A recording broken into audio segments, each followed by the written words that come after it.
Welcome to কনসেপসিয়া Politika. আজকে আলমন্ডের কাঠামো কার্যগত দৃষ্টিভঙ্গি বা স্ট্রাকচারাল ফাংশনাল অ্যাপ্রোচ নিয়ে আলোচনা করব। আমরা জানি যে আচরণবাদের সৃষ্টি হয় সাবেকি দৃষ্টিভঙ্গির প্রতিবাদ স্বরূপ, অর্থাৎ সাবেকি দৃষ্টিভঙ্গির আলোচনার যে ধ্যান ধারণা ছিল অর্থাৎ রাষ্ট্রকেন্দ্রিক শুধু আলোচনা, সেই আলোচনার প্রতিবাদ স্বরূপ জন্ম হয় আচরণবাদের, এবং এই কার্যকাঠামোগত দৃষ্টিভঙ্গিও এই আচরণবাদেরই একটি অংশ বা পার্ট। অর্থাৎ রাষ্ট্রকে বিশ্লেষণের বা রাষ্ট্রবিজ্ঞানের আলোচ্য বিষয় কি হবে, রাষ্ট্রের বিশ্লেষণ পদ্ধতি কি হবে, এই সম্পর্কে এক নতুন ধ্যান ধারণা নিয়ে আসে আচরণবাদ, এবং এই জন্য এটাকে আমরা বলি আধুনিক দৃষ্টিভঙ্গি। সুতরাং এই আধুনিক দৃষ্টিভঙ্গি হিসাবে একটা গুরুত্বপূর্ণ যে দৃষ্টিভঙ্গি সেটি হচ্ছে এই কাঠামো কার্যগত দৃষ্টিভঙ্গি। এই কাঠামো কার্যগত দৃষ্টিভঙ্গির যে মূল বক্তব্য, সেই বক্তব্য বা মূল যে ধারণা, সেই ধারণাটা কিন্তু একেবারে আধুনিক নয়। এটা আমরা অ্যারিস্টটলের রাষ্ট্রের বিশ্লেষণেও লক্ষ্য করেছি। বিশেষ করে যেটা আমরা লক্ষ্য করেছি সেটা হচ্ছে মন্টেস্কুর তত্ত্বে, অর্থাৎ মন্টেস্কু যে ক্ষমতা স্বতন্ত্রীকরণ তত্ত্ব দিয়েছিলেন, সেই ক্ষমতা স্বতন্ত্রীকরণ তত্ত্বে কিন্তু এই কার্য কাঠামোগত দৃষ্টিভঙ্গির প্রয়োগ আমরা দেখতে পাই। রাষ্ট্রকে পরিচালনা করে সরকার, এবং সরকারের তিনটে প্রধান কাঠামোর কথা বলেছিলেন। সেগুলি হচ্ছে শাসন বিভাগ, আইন বিভাগ এবং বিচার বিভাগ, এবং এরা স্বতন্ত্রভাবে কাজ করবে, একে অপরের কাজে হস্তক্ষেপ করবে না, তবে পারস্পরিক সম্পর্ক থাকবে। এই তত্ত্ব উপস্থিত করেছিলেন মন্টেস্কু। কিন্তু ওই যে আগেই বললাম যে এই তত্ত্বও মূলত রাষ্ট্রকেন্দ্রিক, কিন্তু আধুনিক দৃষ্টিভঙ্গিতে আরও নতুন নতুন কাঠামো কিন্তু যোগ করা হয়, যে কাঠামোগুলোকে কিন্তু কোনোভাবেই অস্বীকার করা যায় না। অর্থাৎ রাজনৈতিক বিশ্লেষণে বা রাজনৈতিক বিশ্লেষণকে যদি আমরা বিজ্ঞান হিসেবে প্রতিষ্ঠিত করতে চাই, তাহলে কি করতে হবে? এই সাবেকি যে কাঠামোগুলোর কথা বলা হচ্ছে, অর্থাৎ শাসন বিভাগ, আইন বিভাগ, বিচার বিভাগ, সেইগুলোর বাইরেও কিন্তু আরও অনেকগুলো কাঠামো আছে, যে কাঠামোগুলো কি হয় না রাজনৈতিক ব্যবস্থার স্থিতিশীলতা রক্ষায় এবং রাজনৈতিক ব্যবস্থার ভারসাম্য রক্ষায় কিন্তু একটা গুরুত্বপূর্ণ ভূমিকা পালন করে। আলমন্ডের যে স্ট্রাকচারাল ফাংশনাল অ্যাপ্রোচ বা কার্যকাঠামোগত যে দৃষ্টিভঙ্গি, সেই দৃষ্টিভঙ্গির মধ্যে কিন্তু আমরা এইটা লক্ষ্য করব। তবে আলমন্ড রাজনৈতিক বিশ্লেষণের যে কাঠামো কার্যগত দৃষ্টিভঙ্গির প্রয়োগ করেছেন, সেইটি কিন্তু আলমন্ড প্রথম করেননি। এটি প্রথম করেছিলেন নৃতত্ত্ববিদরা, অর্থাৎ অ্যানথ্রোপোলজিস্টরা। নৃতত্ত্বের সফল প্রয়োগ ঘটান ম্যালিনস্কি এবং ব্রাউন। নৃতত্ত্ববিদরা কি বললেন না, নৃতত্ত্ববিদরা বললেন যে এই যে আমাদের জীবদেহ, এই জীবদেহ কিন্তু পরিচালিত হয় কতগুলো অঙ্গ প্রত্যঙ্গের দ্বারা, অর্থাৎ এই অঙ্গ প্রত্যঙ্গগুলোকে আমরা এক একটা কাঠামো ধরতে পারি, এবং এই যে অঙ্গ প্রত্যঙ্গগুলো একটা নির্দিষ্ট ভূমিকা পালন করে, অর্থাৎ প্রত্যেকে নিজের নিজের কাজ করে। চোখ চোখের কাজ করে, নাক নাকের কাজ করে, হাত হাতের কাজ করে, পায়ের কাজ করে। এইভাবে প্রত্যেকটি অঙ্গ প্রত্যঙ্গ নির্দিষ্ট কাজ করে, এবং কাজের পরিপ্রেক্ষিতেই কি হয় না এই জীবদেহে সচলতা বজায় থাকে। তেমনি রাষ্ট্রের ক্ষেত্রেও তাই। আমরা যদি এটা ব্যবহার করি, রাষ্ট্রের এরকম বিভিন্ন কাঠামো আছে, যে কাঠামোগুলো নির্দিষ্ট ভূমিকা পালন করছে, এবং পালন করার পরিপ্রেক্ষিতে কি না রাষ্ট্র স্থিতিশীলতা বজায় থাকছে বা রাষ্ট্রের কার্যাবলী ভালোভাবে সম্পন্ন হচ্ছে। আর এরপর নৃতত্ত্ববিদরা যেমন এইদিকে প্রয়োগ করলেন এই তত্ত্বটাকে, তেমনি সমাজতত্ত্ববিদরাও অর্থাৎ সোশ্যালজিস্টরাও এটাকে কিন্তু সফল প্রয়োগ করেছিলেন। সোশিওলজির ক্ষেত্রে এই দৃষ্টিভঙ্গির সফল প্রয়োগ ঘটান মার্টন এবং ট্যালকট পার্সন্স। মার্টন এবং ট্যালকট পার্সন্স সমাজের বিশ্লেষণে এরকম কাঠামোগুলোর ব্যাখ্যা করেছেন বা কতগুলো কাঠামোর প্রতি ইঙ্গিত করেছেন, এই ভ্যালুস, নর্মস, কালেক্টিভিটি প্রভৃতি এইসবগুলো। তাহলে রাজনৈতিক বিশ্লেষণে এই তত্ত্বের কিন্তু সফল প্রয়োগ ঘটান আলমন্ড এবং পাওয়েল তাদের গ্রন্থ এ কম্পারেটিভ পলিটিক্স আর ডেভেলপমেন্টাল অ্যাপ্রোচ গ্রন্থে এই কার্য কাঠামোগত তত্ত্ব সম্পর্কে বিস্তৃত আলোচনা করলেন, এবং এই আলোচনাটা আজকে রাষ্ট্রবিজ্ঞানের আলোচনায় খুবই কিন্তু গুরুত্বপূর্ণ। এবং আজকে রাষ্ট্র ক্ষমতায় বলতে যারা সরকার পরিচালনা করেন, তারাও কিন্তু আলমন্ডের যে কাঠামো কার্যগত তত্ত্ব, বা দৃষ্টিভঙ্গি, এই দৃষ্টিভঙ্গিটি কিন্তু ব্যাপক অনুসরণ করেন। আমরা আলমন্ডের কার্যকাঠামোগত তত্ত্বটা আস্তে আস্তে বিশ্লেষণ করব এবং বিশ্লেষণ করার পরিপ্রেক্ষিতে আমরা সেটা দেখতে পাবো। তো কাঠামো কার্যগত যে দৃষ্টিভঙ্গি, এই দৃষ্টিভঙ্গির মূল বক্তব্যটা কী না, কাঠামো কার্যগত দৃষ্টিভঙ্গির মূল বক্তব্যটা হচ্ছে যে কোনো রাজনৈতিক ব্যবস্থায় কি হয়, কতগুলো নির্দিষ্ট কাঠামো আছে এবং এই নির্দিষ্ট যে কাঠামোগুলো আছে এই কাঠামোগুলো কিন্তু নির্দিষ্ট কিছু কাজ করে, ভূমিকা পালন করে।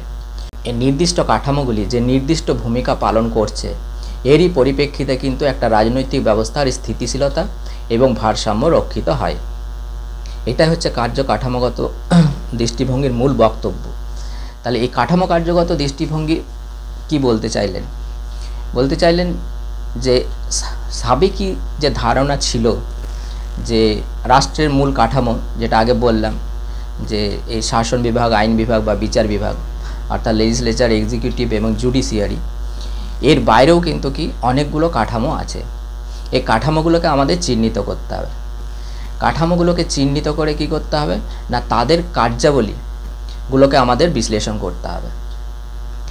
এই কাঠামোগুলো যতদিন ঠিকঠাক তাদের ভূমিকা পালন করবে অর্থাৎ কার্য সম্পাদন করবে, অর্থাৎ স্ট্রাকচারের ফাংশনগুলো যে যতদিন ঠিকঠাক চলবে, ঠিক আছে, অর্থাৎ দুটোর মধ্যে যদি ব্যালেন্স ঠিকঠাক চলবে, ততদিনই কিন্তু রাজনৈতিক ব্যবস্থার স্থিতিশীলতা রক্ষা হবে। এটা পরে আসছে, তিনি আবার ইনপুট আউটপুট বা উপকরণ উপপাদ বিশ্লেষণের মাধ্যমে এটা ব্যাখ্যা করেছেন। সেখানে কোন কোন উপাদান কীভাবে কার্যকরী হয় এবং কীভাবে রাজনৈতিক ব্যবস্থার স্থিতিশীলতা বা ভারসাম্য রক্ষিত হয়। আলমন্ড বলছেন এই যে কাঠামো কার্যগত যে সম্পর্ক, এই সম্পর্কটাকে আমরা দুভাবেই কিন্তু দেখতে পারি। অর্থাৎ কি, আমরা প্রথমে দেখতে পারি যে কোন কোন কার্যগুলো সুসম্পন্ন হচ্ছে, অর্থাৎ একটা রাজনৈতিক ব্যবস্থা কোন কোন কার্যগুলো ভালোভাবে করছে। এই কার্যগুলোকে যদি আমরা লক্ষ্য করি তাহলে আমাদেরকে প্রথমে যদি আমরা নির্দিষ্ট করি, তাহলে নির্দিষ্ট করার পর আমরা এটা দেখব যে এই কার্যগুলো কোন কাঠামোর দ্বারা সম্পাদিত হচ্ছে, একটা দিক। আবার উল্টো দিক থেকেও হতে পারে, কতগুলো নির্দিষ্ট কাঠামো আমরা আগে চিহ্নিত করতে পারি এবং সেই কাঠামোগুলো কি কি কার্য সম্পন্ন করছে সেইগুলোকে কিন্তু আমরা বিচার বিশ্লেষণ করতে পারি। অর্থাৎ এইগুলোর যদি বৈজ্ঞানিকভাবে ঠিকঠাক বিচার বিশ্লেষণ করা যায় তাহলে রাজনৈতিক ব্যবস্থার স্থিতিশীলতা এবং ভারসাম্য রক্ষিত হবে। আচরণবাদের মূল উদ্দেশ্যই ছিল যে একটা রাজনৈতিক ব্যবস্থার স্থিতিশীলতা রক্ষা করা, অর্থাৎ প্রচলিত যে রাজনৈতিক ব্যবস্থা সেই রাজনৈতিক ব্যবস্থাকে কিভাবে স্থিতিশীলতা দেওয়া যায়, রক্ষা করা যায়, তারই উপায় নির্দেশ করেছে আচরণবাদ। তা আচরণবাদেরই একটি পার্ট হচ্ছে এই কাঠামো কার্যগত দৃষ্টিভঙ্গি। তাহলে এই কাঠামো কার্যগত দৃষ্টিভঙ্গিরও কিন্তু মূল উদ্দেশ্যই ছিল বা মূল উদ্দেশ্যই হচ্ছে কি না, একটা রাজনৈতিক ব্যবস্থাকে স্থিতিশীলতা দেওয়া। অর্থাৎ একটা রাজনৈতিক ব্যবস্থা যেটা চলমান, সেই রাজনৈতিক ব্যবস্থা কিভাবে টিকে থাকতে পারে, সেই টিকে থাকতে পারার উপায় নির্দেশ করেছে কিন্তু এই কাঠামো কার্যগত দৃষ্টিভঙ্গি আচরণবাদের মতোই। তাহলে কাঠামো কি না, কাঠামো হচ্ছে কি পারস্পরিক সম্পর্কিত কিছু নির্দিষ্ট প্রতিষ্ঠান। যে কোনো রাজনৈতিক ব্যবস্থার অপরিহার্য উপাদান বলতে গেলে এই কাঠামোগুলির মাধ্যমে কার্য সম্পাদিত হয়। তাহলে এই যে সাবেকি যে তত্ত্ব ছিল, যে তত্ত্ব শুধু রাষ্ট্রকেন্দ্রিক, ঠিক আছে, এবং কাঠামোগুলো রাষ্ট্রকে কেন্দ্র করে, রাষ্ট্রের মূল কাঠামোগুলোকে নিয়ে আলোচনা করা হয়েছে। কিন্তু এই যে আচরণবাদী যে আন্দোলন, সেই আন্দোলনের পরিপ্রেক্ষিতে আরও নতুন নতুন কাঠামোর অনুসন্ধান শুরু হয়। যেমন তার থেকে উঠে আসে রাজনৈতিক দল একটা কাঠামো হিসাবে কাজ করে রাজনৈতিক ব্যবস্থায়, স্বার্থ গোষ্ঠী বা চাপ সৃষ্টিকারী গোষ্ঠী, এই গোষ্ঠীগুলিও কিন্তু একটা কাঠামো হিসাবে কাজ করে রাজনৈতিক ব্যবস্থায়। এছাড়াও আরেকটা গুরুত্বপূর্ণ যে মাধ্যমটা আজকের দিনে বিশেষ করে এই রাজনৈতিক ব্যবস্থার স্থিতিশীলতা রক্ষায় একটা গুরুত্বপূর্ণ ভূমিকা পালন করে আসছে, অর্থাৎ কাঠামো হিসাবে গুরুত্বপূর্ণ ভূমিকা পালন করে আসছে, সেটি হচ্ছে গণমাধ্যম। তাহলে এইগুলো হচ্ছে একেবারে আধুনিক বিচার বিশ্লেষণ, অর্থাৎ এইগুলোর ভূমিকাকে আলোচনা করতে হবে, কাঠামো হিসাবে ধরতে হবে। একটা রাজনৈতিক দল কি করে না, রাজনৈতিক দল আমরা যদি দেখি যে রাজনৈতিক যে ব্যবস্থা, সেই রাজনৈতিক ব্যবস্থার কিন্তু স্থিতিশীলতা রক্ষায় গুরুত্বপূর্ণ ভূমিকা পালন করে। কেন রাজনৈতিক দলের কাজ কি? রাজনৈতিক দল কি করে স্থিতিশীলতা রক্ষার জন্য? না, রাজনৈতিক দল হচ্ছে জনসাধারণের যা ইচ্ছা, যা ভাবছে যে সরকার এটা করা উচিত, সেইগুলোকে সরকারের কাছে তুলে ধরে। তাহলে এটা একটা গুরুত্বপূর্ণ। প্রথমে ক্ষোভটাকে প্রশমিত করার চেষ্টা করে জনসাধারণ যা চাইছেন, অর্থাৎ সরকারের এটা করা উচিত। সরকার বলতে এখানে রাজনৈতিক ব্যবস্থার, যে রাজনৈতিক ব্যবস্থার এরপরে পদক্ষেপ নেওয়া উচিত। তাহলে সেই সব প্রশ্নগুলোকে কিন্তু কি করে না রাজনৈতিক ব্যবস্থার কাছে তুলে ধরে এই রাজনৈতিক দলগুলি। তাছাড়া কি করে রাজনৈতিক দল? না, রাজনৈতিক দল রাজনৈতিক ব্যবস্থা যেসব সিদ্ধান্ত নিচ্ছে, রাজনৈতিক সিদ্ধান্ত, সেই রাজনৈতিক সিদ্ধান্তের পরিপ্রেক্ষিতে জনসাধারণকে সচেতন করে। অর্থাৎ এটা ভালো সিদ্ধান্ত নিচ্ছে না এটা খারাপ সিদ্ধান্ত নিচ্ছে, এই সম্পর্কে কিন্তু জনগণকে সচেতন করতে রাজনৈতিক দল একটা গুরুত্বপূর্ণ ভূমিকা পালন করে। আরেকটি যেটা গুরুত্বপূর্ণ ভূমিকা পালন করে, যে রাজনৈতিক ব্যবস্থায় যাতে জনগণ ব্যাপক পরিমাণে অংশগ্রহণ করতে পারে, অর্থাৎ জনগণের অংশগ্রহণটাকে কিন্তু সুনিশ্চিত করে রাজনৈতিক দল। তাহলে এই যে বললাম এই তিনটা কথা, অর্থাৎ একদিকে কি করছে না জনগণকে সচেতন করছে রাজনৈতিক প্রশ্নে, অর্থাৎ রাজনৈতিক ব্যবস্থা কি ভাবছে না ভাবছে সেই সম্পর্কে, রাজনৈতিক ব্যবস্থা কি স্টেপ নিতে চলেছে, পরবর্তী ক্ষেত্রে তারা কি করতে চলেছে, কোনো বিল বা আইন যখন পাস করা হয় তার পরিপ্রেক্ষিতে কি এফেক্ট আসতে পারে, জনগণের থেকে কী সুবিধা পেতে পারে বা জনগণের কি অসুবিধা হতে পারে, এই সমস্ত সম্পর্কে অবহিত করে কিন্তু রাজনৈতিক দলগুলো। এছাড়া জনগণের যে ইচ্ছা, অর্থাৎ বিভিন্ন ধরনের যে দাবি ডিমান্ডগুলো আছে জনগণের কাছ থেকে, সেই দাবিগুলোকে সরকারের কাছে তুলে ধরছে রাজনৈতিক দল। এছাড়া রাজনৈতিক ব্যবস্থায় যাতে জনগণ অংশগ্রহণ করতে পারে, ব্যাপক পরিমাণে জনগণ যাতে রাজনৈতিক ব্যবস্থায় সামিল হতে পারে, সেই ব্যবস্থাটাও করে থাকছে কিন্তু রাজনৈতিক দল। তাহলে এটা আজকে দিনে পরিষ্কার যে কোনো রাজনৈতিক ব্যবস্থার স্থিতিশীলতা রক্ষায় এই রাজনৈতিক দল কিন্তু একটি গুরুত্বপূর্ণ ভূমিকা পালন করে। এবার যে রাজনৈতিক ব্যবস্থায় এই রাজনৈতিক দল সুসংগঠিত এবং শক্তিশালী, সেই রাজনৈতিক ব্যবস্থায় এই রাজনৈতিক দলের ভূমিকাটাও কিন্তু ততটা বেশি গুরুত্বপূর্ণ হয়ে ওঠে। এবারে কোনো রাজনৈতিক ব্যবস্থায় রাজনৈতিক দল যদি তেমন শক্তিশালী না হয়, অর্থাৎ সেভাবে যদি সংগঠিত না হয়, তাহলে কি হবে? তখন এই কাজগুলো কে করে? এই জনগণের ক্ষোভ প্রশমিত করা, জনগণের অংশগ্রহণের ব্যবস্থাটা করে দেওয়া, তাহলে সরকার করবে। সরকারের বিভিন্ন প্রতিষ্ঠান তৈরি হবে, এই প্রতিষ্ঠানের মাধ্যমে কিন্তু তখন কি হবে না এই কাজগুলো সুসম্পন্ন হবে। যেমন ভারতবর্ষে দেখি যে রাজনৈতিক অংশগ্রহণ, এখানে নির্বাচন কমিশন বিভিন্ন নিয়ম তৈরি করে এবং নির্বাচন কমিশন এই নিয়ম নীতিগুলো তৈরি করার পর জনগণের রাজনীতিতে অংশগ্রহণের যে সুযোগ, সেই সুযোগটাকে প্রশমিত করে। জনগণের ইচ্ছা অনিচ্ছা এগুলো সরকারের কাছে তুলে দেওয়া, অর্থাৎ রাজনৈতিক ব্যবস্থার কাছে তুলে দেওয়ার জন্য কি হয় না প্রতিনিধি নির্বাচন করা হয়। প্রতিনিধির মাধ্যমে সেই জনগণের যে ডিমান্ড, দাবি, সেই দাবিগুলোকে তুলে ধরা হয়। অর্থাৎ সহজ কথায় যেটা বলা হয়, বলতে হয় যে রাজনৈতিক ব্যবস্থায় আজকের দিনে রাজনৈতিক দল একটি গুরুত্বপূর্ণ কাঠামো হিসাবে কাজ করছে এবং এই কাঠামোটি, রাজনৈতিক দল নামক যে কাঠামোটি, সেই কাঠামোটি কিন্তু আজকে অবশ্যই তাদের এক গুরুত্বপূর্ণ ভূমিকা, অর্থাৎ তাদের কাজ, ফাংশনস, এই ফাংশনসটাও কিন্তু আজকে ব্যাপক গুরুত্বপূর্ণ হয়ে উঠেছে। সুতরাং রাজনৈতিক ব্যবস্থার যে কাঠামো এবং কার্য, এটাকে যদি আমরা বিশ্লেষণ করতে চাই তবে রাজনৈতিক দলকে বাদ দিয়ে কিন্তু হবে না।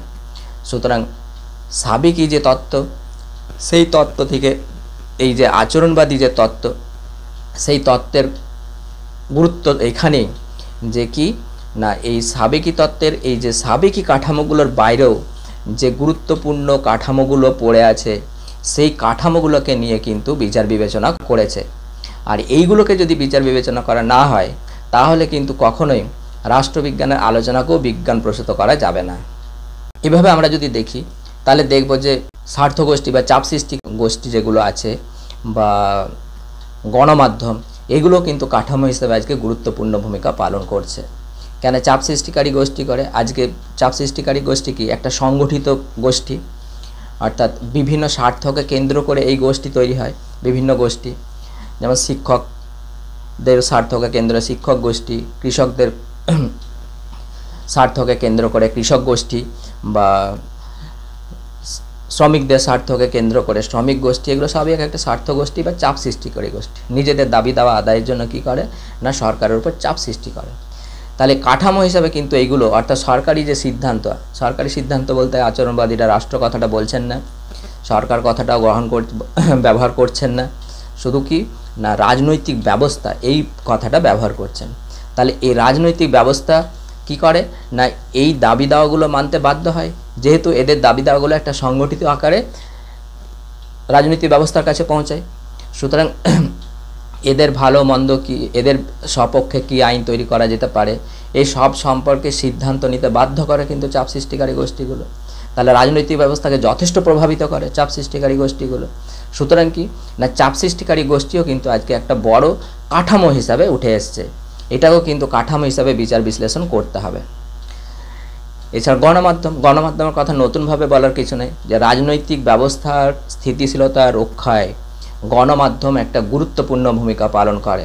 কেন গণমাধ্যম রাজনৈতিক ব্যবস্থায় যে সিদ্ধান্ত নেয়, সেই সিদ্ধান্তের পরিপ্রেক্ষিতে পরিবেশে তার প্রভাব কি পড়ছে, অর্থাৎ সরকারের এই রাজনৈতিক ব্যবস্থার পক্ষে না রাজনৈতিক ব্যবস্থার বিপক্ষে যাচ্ছে, জনগণ কোন দিকে চলে যাচ্ছে, রাজনৈতিক ব্যবস্থার পক্ষে থাকছে কি থাকছে না, ঠিক আছে, এইটা কিন্তু খুব ভালোভাবে তুলে আনতে পারে গণমাধ্যম। তাহলে যে কোনো রাজনৈতিক ব্যবস্থায় একটা গুরুত্বপূর্ণ কাঠামো হিসাবে কাজ করছে গণমাধ্যম। তাহলে এই যে কাঠামো হিসাবে কাজ করছে, যে ভূমিকাটা পালন করছে, এটাকেও কিন্তু অস্বীকার করার উপায় নেই। কেন রাজনৈতিক ব্যবস্থা, যে কোনো রাজনৈতিক ব্যবস্থা আজকে, বিশেষ করে আজকে আধুনিক এই বর্তমান সময়ে এই গণমাধ্যমের উপরে কিন্তু খুব বেশি পরিমাণে নির্ভরশীল। কেন রাজনৈতিক ব্যবস্থা যে সিদ্ধান্ত নিচ্ছে, সেই সিদ্ধান্তের যাতে পরিবেশে বিরূপ প্রতিক্রিয়া সৃষ্টি না হয়, অর্থাৎ রাজনৈতিক ব্যবস্থার সপক্ষে জনমত গড়ে তোলার ক্ষেত্রে গণমাধ্যম একটা গুরুত্বপূর্ণ ভূমিকা পালন করে। এবং যখনই রাজনৈতিক ব্যবস্থার অনুকূলে সেই জনমতটাকে নিয়ে যেতে পারবে, তখনই কিন্তু রাজনৈতিক ব্যবস্থার স্থিতিশীলতা রক্ষিত হবে, আদারওয়াইজ কিন্তু হবে না।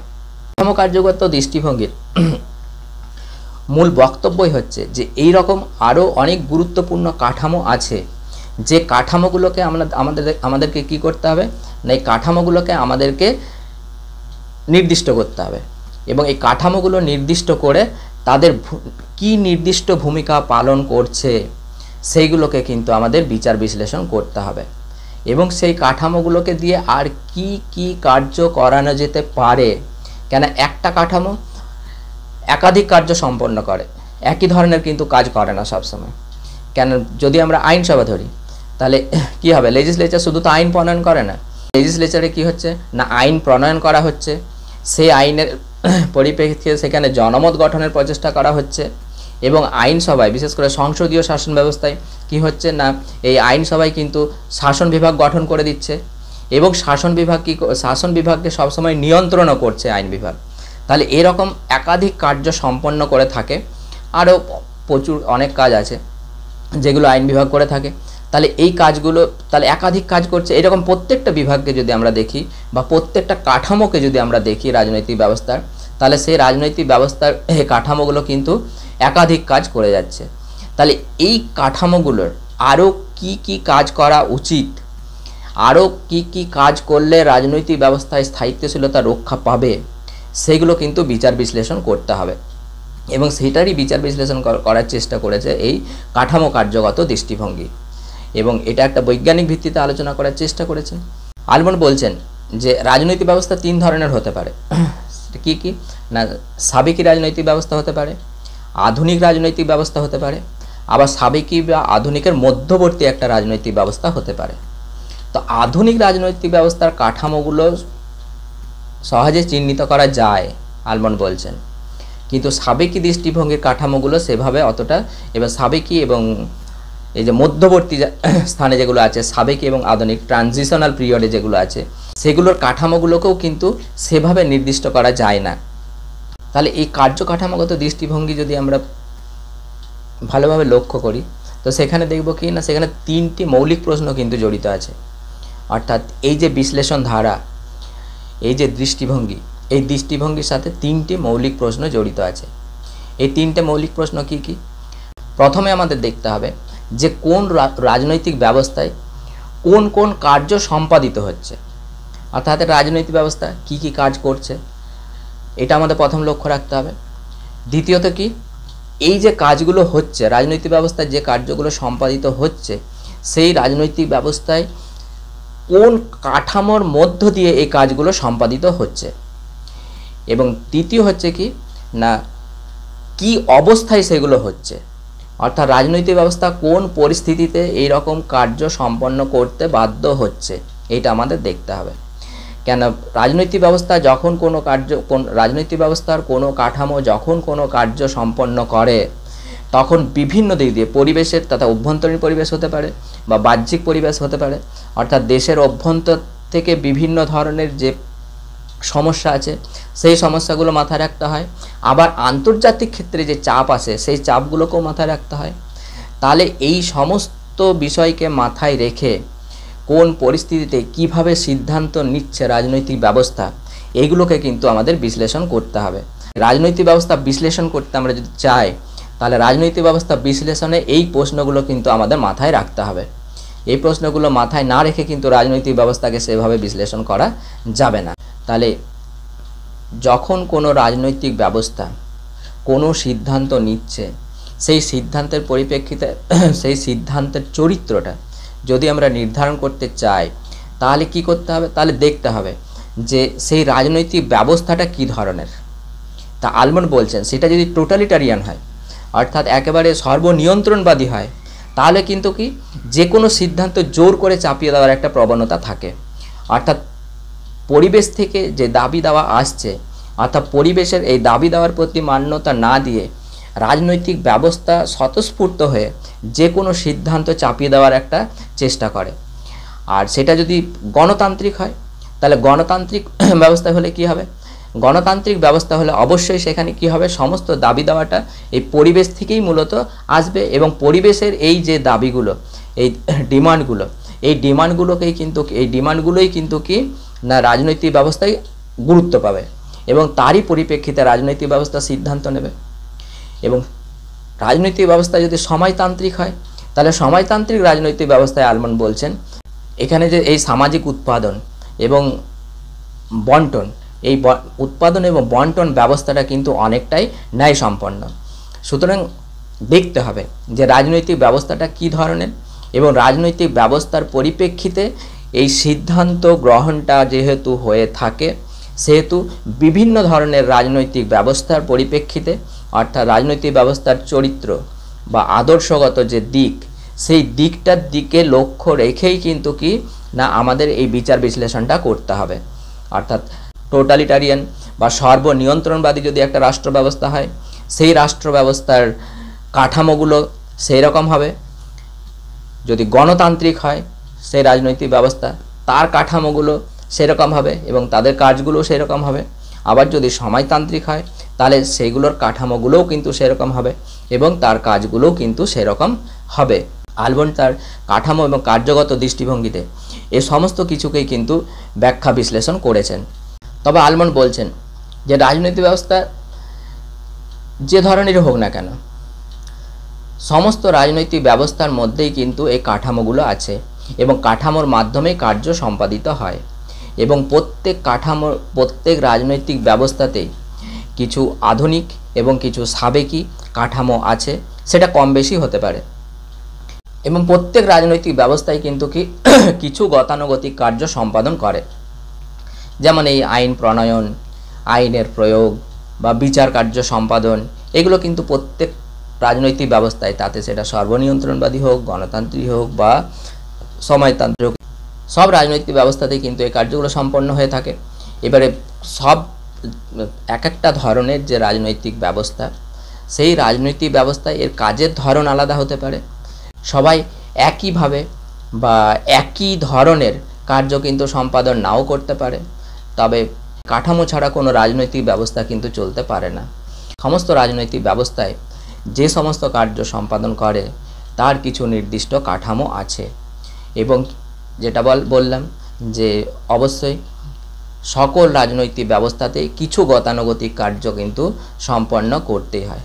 সেটা কোনো রাজনৈতিক ব্যবস্থা একটু কম, কোনো রাজনৈতিক ব্যবস্থা একটু বেশি, বা কোনো রাজনৈতিক ব্যবস্থা তার ভিন্ন রূপে করে, একইভাবে করে না, একই নিয়মে সম্পাদন করে না, কিন্তু করতে অবশ্যই বাধ্য।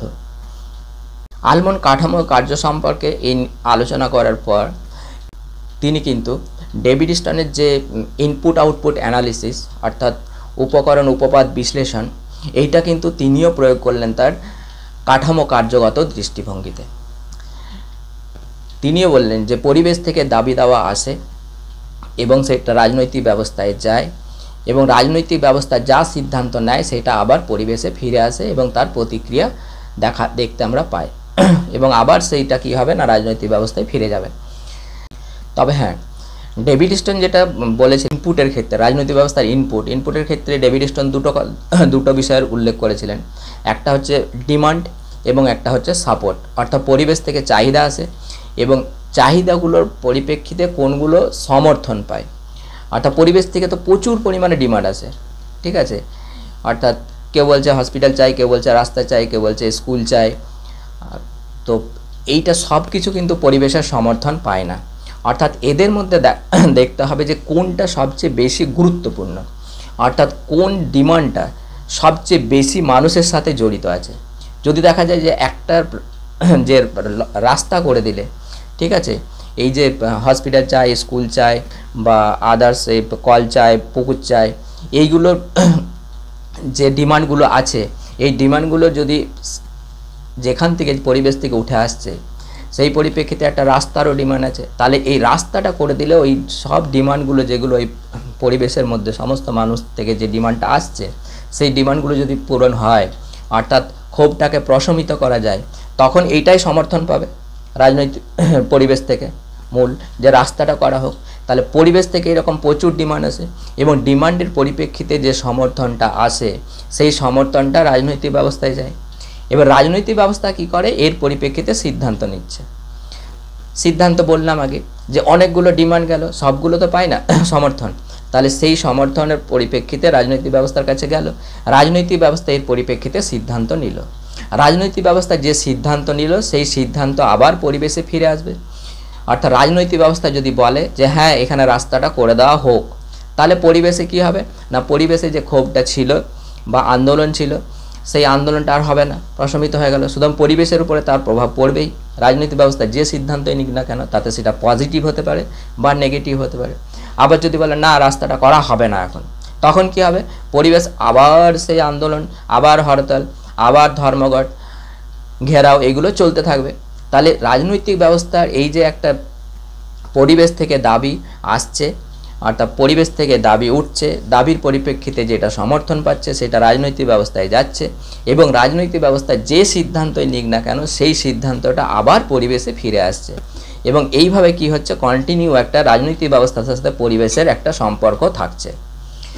আলমন্ড কিন্তু ডেভিড স্টোনের মতো এই দুটো বিষয়কেই কিন্তু ইনপুট হিসাবে ধরেননি, অর্থাৎ তিনি চারটি বিষয়কে ধরেছেন, অর্থাৎ চারটি উপাদানকে তিনি রেখেছেন ইনপুট হিসাবে।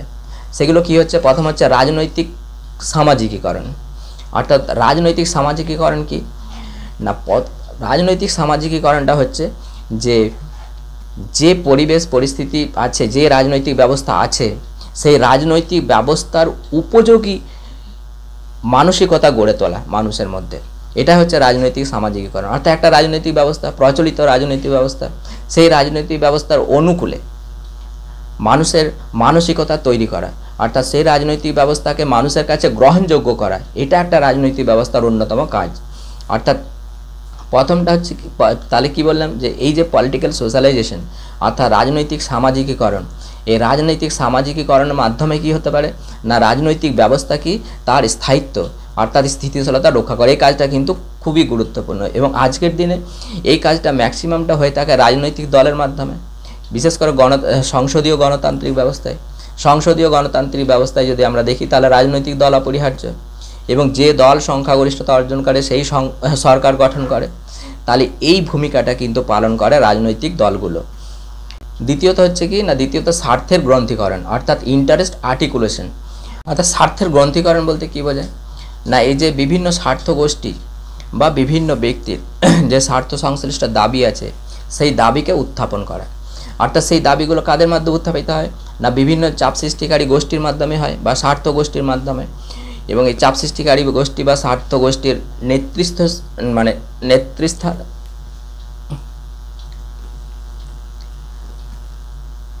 এই স্বার্থ গোষ্ঠী বা চাপ সৃষ্টিকারী গোষ্ঠীর যারা নেতৃত্ব দেন তারা কিন্তু এই দাবিগুলোকে উত্থাপন করেন, অর্থাৎ রাজনৈতিক ব্যবস্থা পর্যন্ত পৌঁছে দেন।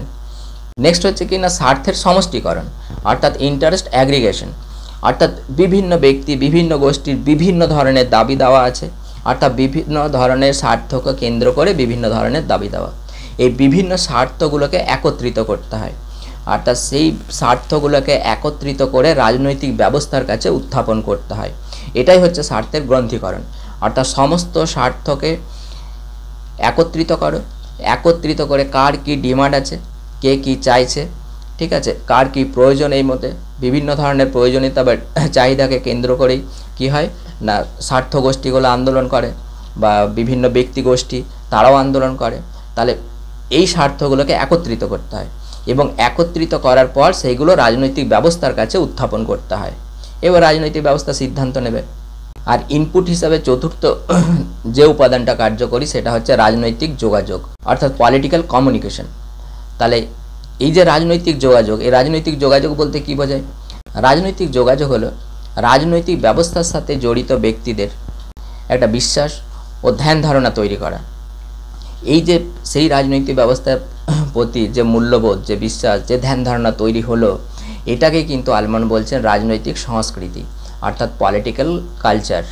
আলমন্ড রাজনৈতিক ব্যবস্থার উপকরণগুলি উল্লেখ করার পর উপপাদগুলিও উল্লেখ করেছে। সেগুলো হলো আইন প্রণয়ন, আইন প্রয়োগ এবং আইন সময়ের দ্বারা বিচার কার্য সম্পাদন। অর্থাৎ রাজনৈতিক ব্যবস্থার এগুলো কি তিনটি কাঠামো দ্বারা এই তিনটি কাজ সম্পন্ন হয়ে থাকে। সাধারণত আইনসভা দ্বারা আইন প্রণয়ন হয়, আর শাসন বিভাগ দ্বারা হচ্ছে আইনের প্রয়োগ হয় এবং বিচার বিভাগ দ্বারা আইন সময়ের দ্বারা বিচার কার্য সম্পাদন হয়। আলমন্ড বলছেন যে এই উপপাদ এবং উপকরণের মধ্যে যদি ভারসাম্য রক্ষা হয় তাহলে কিন্তু রাজনৈতিক ব্যবস্থার স্থিতিশীলতা রক্ষা হয়, অর্থাৎ রাজনৈতিক ব্যবস্থার স্থায়িত্ব বৃদ্ধি পায়। আর যদি ভারসাম্য রক্ষিত না হয় তখনই কিন্তু রাজনৈতিক ব্যবস্থারও পরিবর্তন হয়। তাহলে এই যে ভারসাম্য রক্ষা, রাজনৈতিক ব্যবস্থা ভারসাম্য রক্ষা কিভাবে হবে না, এই রাজনৈতিক ব্যবস্থা ভারসাম্য রক্ষা নির্ভর করে রাজনৈতিক ব্যবস্থার সামর্থ্যের উপর, অর্থাৎ ক্যাপাবিলিটি কতটা আছে। আলমন্ড পরিষ্কার করে কতগুলো সামর্থ্যের কথা উল্লেখ করেছেন, যেমন বিভিন্ন ব্যক্তি বা গোষ্ঠীকে নিয়ন্ত্রণ করার সামর্থ্য, অভ্যন্তরীণ এবং বাহ্যিক পরিবেশ থেকে যে দাবি দেওয়া বা চাপ আসে সেই দাবি দেওয়ার প্রতি কতটা সাড়া দিতে পারছে রাজনৈতিক ব্যবস্থা, সেই সাড়া দেওয়ার সামর্থ্য, সম্পদ সংগ্রহের সামর্থ্য, সম্পদ বন্টনের সামর্থ্য। এছাড়া বিভিন্ন কিছু আচার অনুষ্ঠান আছে যেগুলো রাজনৈতিক ব্যবস্থা দ্বারা সম্পাদিত হয়, যেমন পতাকা উত্তোলন, বিভিন্ন সামরিক অনুষ্ঠান, রাজনৈতিক নেতাদের বক্তব্য। এছাড়াও রাজনৈতিক ব্যবস্থা নিজে কিছু সিদ্ধান্ত নেয় যার পরিপ্রেক্ষিতে রাজনৈতিক ব্যবস্থার প্রতি পরিবেশের আনুগত্য আদায়ের চেষ্টা করা হয়, অর্থাৎ যাচাই করা হয় যে কতটা আনুগত্য আছে। এ বিষয়ে একটা উদাহরণ দিয়ে উল্লেখ করা যেতে পারে। করোনার সময় প্রধানমন্ত্রী কতগুলো যেমন ঘোষণা করেছিলেন বা জনগণের কাছে আবেদন রেখেছিলেন যে এতটা থেকে এতটা পর্যন্ত সবাই শাঁখ বাজাবে বা এতটা থেকে এতটা পর্যন্ত সবাই মোমবাতি জ্বালাবে। এগুলো আসলে কি? এগুলো হচ্ছে রাজনৈতিক ব্যবস্থার প্রতি মানুষের কতটা সমর্থন আছে এবং রাজনৈতিক ব্যবস্থার প্রতি মানুষকে সজাগ রাখার একটা প্রচেষ্টা। এগুলি হচ্ছে প্রতীকী সামর্থ্য, অর্থাৎ রাজনৈতিক ব্যবস্থার প্রতি মানুষের যাতে আনুগত্য থাকে, রাজনৈতিক ব্যবস্থার সচলতা যাতে বজায় থাকে, রাজনৈতিক ব্যবস্থার যাতে স্থিতিশীলতা থাকে, সেইগুলোর জন্য এরকম প্রতীকী সামর্থ্যের সাহায্য কিন্তু রাজনৈতিক ব্যবস্থা নিয়ে থাকে। এই যে রাজনৈতিক ব্যবস্থার সামর্থ্যগুলোর কথা বলা হচ্ছে, এই সামর্থ্যগুলো কিন্তু কতগুলো কাঠামোর দ্বারাই সম্পাদিত হয়, অর্থাৎ সামর্থ্য সম্পর্কিত যে কাজ বা ভূমিকা, এই ভূমিকাগুলো রাজনৈতিক ব্যবস্থার নির্দিষ্ট কিছু কাঠামো আছে, সেই কাঠামোগুলোর দ্বারাই কিন্তু সুসম্পন্ন হয়। সুতরাং একথা পরিষ্কার যে রাজনৈতিক ব্যবস্থার সাথে সামগ্রিক পরিবেশের একটা যদি ভারসাম্য রক্ষা হয়, তাহলেই কিন্তু কি না রাজনৈতিক ব্যবস্থার স্থায়িত্ব বৃদ্ধি পায়। রাজনৈতিক ব্যবস্থার স্থায়িত্ব বৃদ্ধি করতে হলে বা রাজনৈতিক ব্যবস্থার স্থিতিশীলতা বজায় রাখতে গেলে এই পরিবেশের সাথে রাজনৈতিক ব্যবস্থার একটা ভারসাম্য থাকা অবশ্যই প্রয়োজন। আর ভারসাম্য যখনই বিঘ্নিত হবে বা রাজনৈতিক ব্যবস্থার যখন পরিবেশের সাথে ভারসাম্য রক্ষা করতে তার সামর্থ্য হারাবে, তখনই কিন্তু রাজনৈতিক ব্যবস্থার পরিবর্তন হয়। তাহলে কাঠামো কার্যগত যে দৃষ্টিভঙ্গি, সেই দৃষ্টিভঙ্গির প্রধান বক্তব্যটাই হচ্ছে যে রাজনৈতিক ব্যবস্থার কাঠামোগুলোর বিশ্লেষণ, কাঠামোগুলো কী ভূমিকা পালন করছে এবং কাঠামোগুলো যদি সক্রিয় ভূমিকা পালন করতে পারে এবং সেই কাঠামোর ভূমিকা যতটা পরিবেশের সাথে সামঞ্জস্যপূর্ণ হবে, ততই বেশি রাজনৈতিক ব্যবস্থার স্থায়িত্ব বা স্থিতিশীলতা বৃদ্ধি পাবে। এটাই হচ্ছে কাঠামো কার্যগত দৃষ্টিভঙ্গির মূল বক্তব্য।